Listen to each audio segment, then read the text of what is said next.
Assalamualaikum warahmatullahi wabarakatuh. Kami akan mempresentasikan proyek ALIS kami. Pertama-tama kami akan memperkenalkan diri. Saya Farhan Fareza Ramadan dengan 3 digit NIM terakhir 067. Saya Eko Septra Friadi dengan 3 digit NIM terakhir 011. Saya Muhammad Ferdinand Dika dengan 3 digit NIM terakhir 069. Jadi game yang kami buat berjudul Arjuna. Gamenya ini seperti game puzzle yang harus melewati rintangan dan mencari beberapa kunci. Pertama kita lihat dulu di sini ada sinopsis.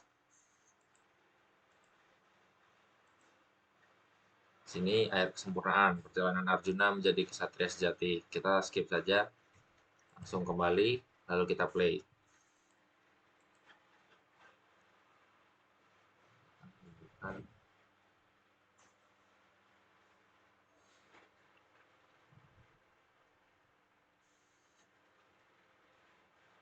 Jadi di sini kita bertugas untuk membuka gerbang untuk menuju ke kolam air suci. Pertama kita harus mencari 5 kunci yang tersebar di berbagai peti.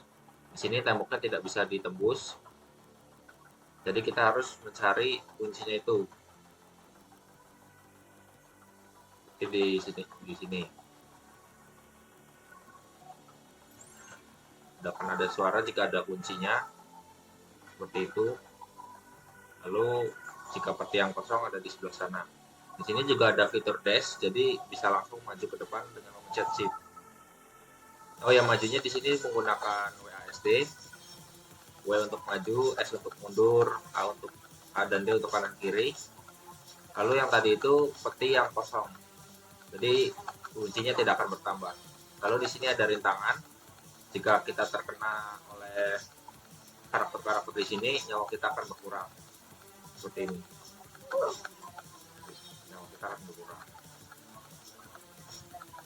Maka kita harus melewati mereka supaya darah kita tidak habis sampai kita melewati gerbang.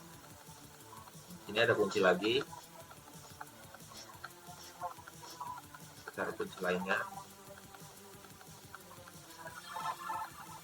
Sini ada juga pisang untuk menambah darah dari karakter kita.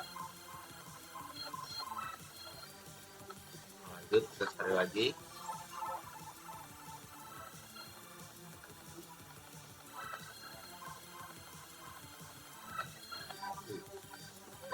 Oh.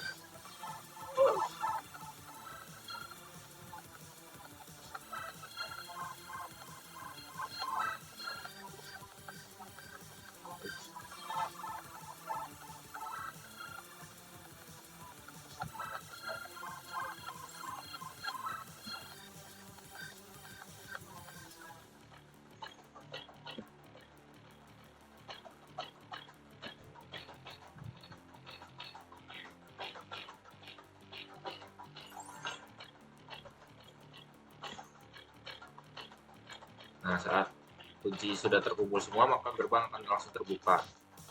Kita langsung ke sana.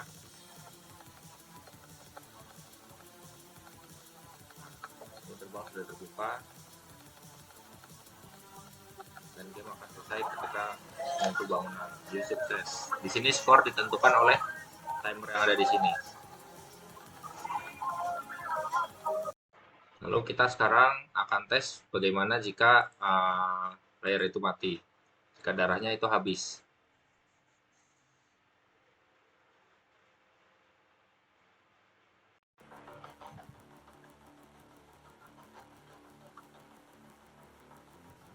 Ini darahnya masih 3. Tes. 1, 2. Maka karakter langsung mati dan ada tulisan you died. Di sini tidak ada try again, jadi kita harus restart game dari awal.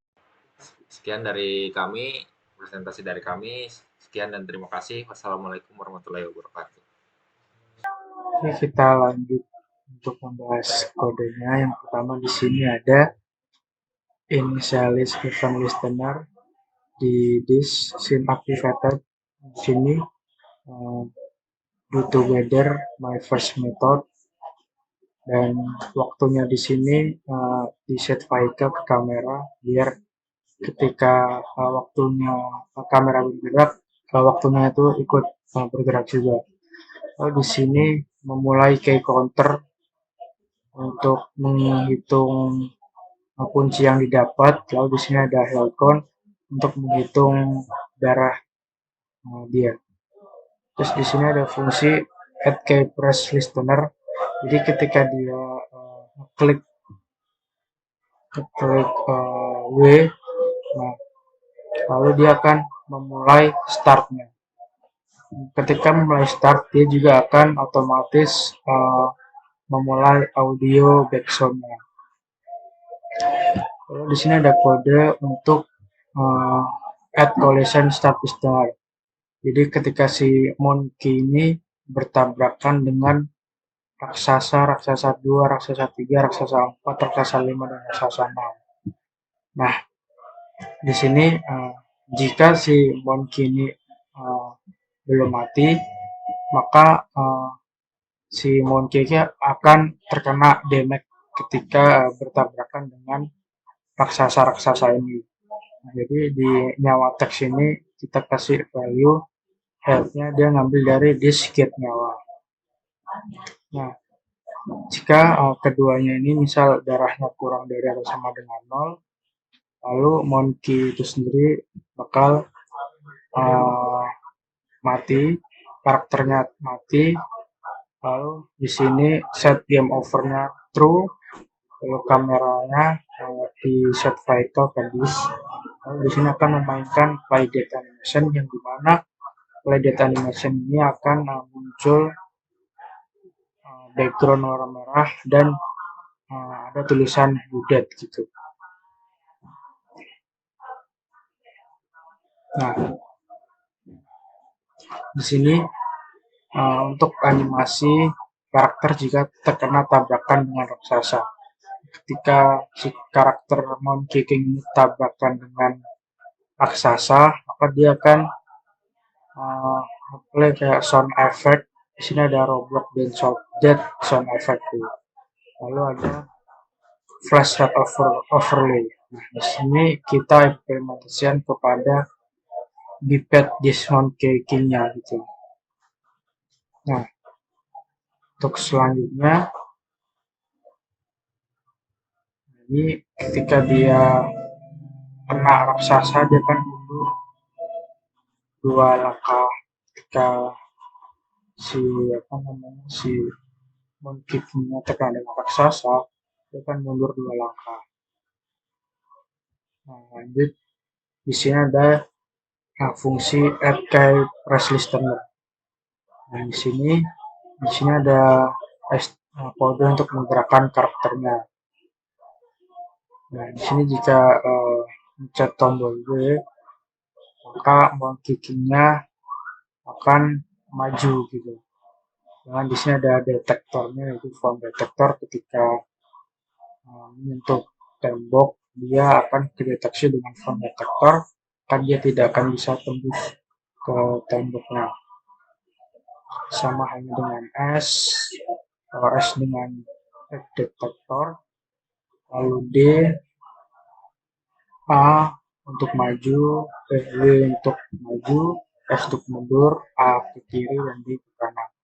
Di sini kita tambahkan shift untuk ngedash gitu. Di situ untuk kode untuk menggerakkan. Kalau ini untuk kode untuk tampilan gerak karakter ketika jalan. Ini animasi ketika karakter itu berjalan. Di sini ketika mencet tombol W, maka animasinya walk startnya 0,0, durasinya 0,0, walk settle-nya 0,25, walk settle distance 0,0, walk and duration 0,0, distance 0,0. Lalu S juga sama. S juga sama seperti itu. Cukup dari saya. Terima kasih atas menonton teman saya. Oke, selanjutnya ini adalah bagian kode untuk menu awal. Yang pertama yang di sini eh, kode untuk menampilkan untuk menggeserkan kamera untuk menampilkan bagian sinopsis. Lalu yang di bawahnya ini untuk eh, tampilan kamera untuk back ke menu awal. Lalu selanjutnya ketika kita mulai play, kita tekan play, maka kameranya akan eh, berpindah ke bagian tutorial atau maksudnya ke karakter di game kita. Lalu selanjutnya ini ada kode untuk treasure chest, di mana ketika karakter menyentuh dari harta karun yang tersebar pada game, maka akan menampilkan animasi dari harta karun tersebut. Jadi ketika si karakter menyentuh dari harta karun, maka harta karun akan melakukan animasi backward untuk bagian penutupnya, lalu akan down, lalu akan menghilang animasinya. Lalu selanjutnya ini untuk bagian kunci atau yang pada di game itu bintang laut. Fungsinya itu untuk membuka gerbang yang nanti ada pada di akhir arena. Nah, ini juga konsepnya hampir sama seperti harta karun yang tadi. Ketika si karakter menyentuh kunci atau bintang laut, maka akan terjadi animasi terhadap kunci tersebut. Lalu akan terjadi penambahan terhadap key counter. Jadi si kuncinya itu akan menambah satu pada penghitung kunci. Lalu di sini ada kondisi, jika kuncinya kita dapatkan, kita telah mendapatkan 5 kunci, maka gerbang di ujung arena itu akan terbuka. Ini kode untuk gerakan membuka pada gerbangnya. Lalu di sini di bawahnya, jadi di antara harta karun yang tersebar itu tidak semua berisi kunci, melainkan ada juga yang berisi banana atau pisang. Fungsinya pisang di sini itu adalah untuk menambah nyawa dari si karakter gamenya. Jadi jika di dalam gamenya itu karakternya terkena raksasa atau tersentuh rintangan-rintangan, jadi ketika si darahnya berkurang, kita bisa merevive istilahnya, revive darah dengan cara mencari pisang tersebut dan mengambilnya.